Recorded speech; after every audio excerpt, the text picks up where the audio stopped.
لالچ کا انجام، ایک سبق آموز کہانی۔ سب سے پہلے سبسکرائب کر دو کیونکہ آپ کا کچھ نہیں جائے گا، میرے لیے بہت اہمیت رکھتا ہے، شکریہ محترم۔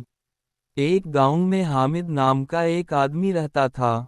وہ بہت غریب تھا، لیکن اس کے دل میں ایک بری عادت تھی، وہ ہمیشہ زیادہ سے زیادہ دولت چاہتا تھا، چاہے کسی بھی طریقے سے ملے۔ ایک دن اسے جنگل میں ایک بوڑھا فقیر ملا۔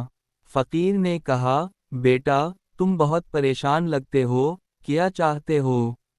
حامد نے فوراً کہا، میں امیر بننا چاہتا ہوں، بہت زیادہ امیر۔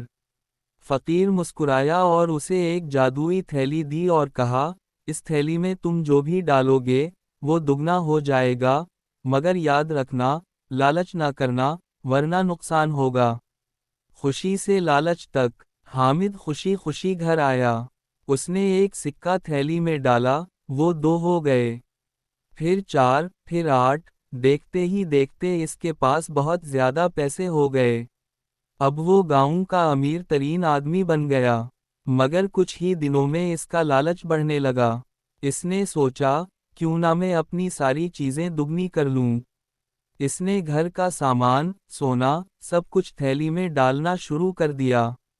خطرناک فیصلہ۔ ایک دن اس کے ذہن میں ایک خطرناک خیال آیا، اگر میں خود تھیلی میں چلا جاؤں تو شاید میں بھی دگنا ہو جاؤں۔ بغیر سوچے سمجھے وہ تھیلی میں داخل ہو گیا۔ انجام، کچھ دیر بعد تھیلی ہلی، مگر جب وہ باہر نکلا تو سب کچھ برباد ہو چکا تھا۔ نہ وہ پہلے جیسا رہا، نہ اس کا گھر، نہ دولت۔ جادوئی تھیلی غائب ہو گئی، اور وہ پھر سے خالی ہاتھ رہ گیا۔ سبق۔ دوست، اس کہانی کا سبق بہت واضح ہے۔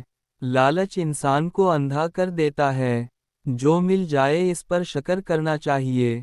حد سے زیادہ خواہش ہمیشہ نقصان دیتی ہے۔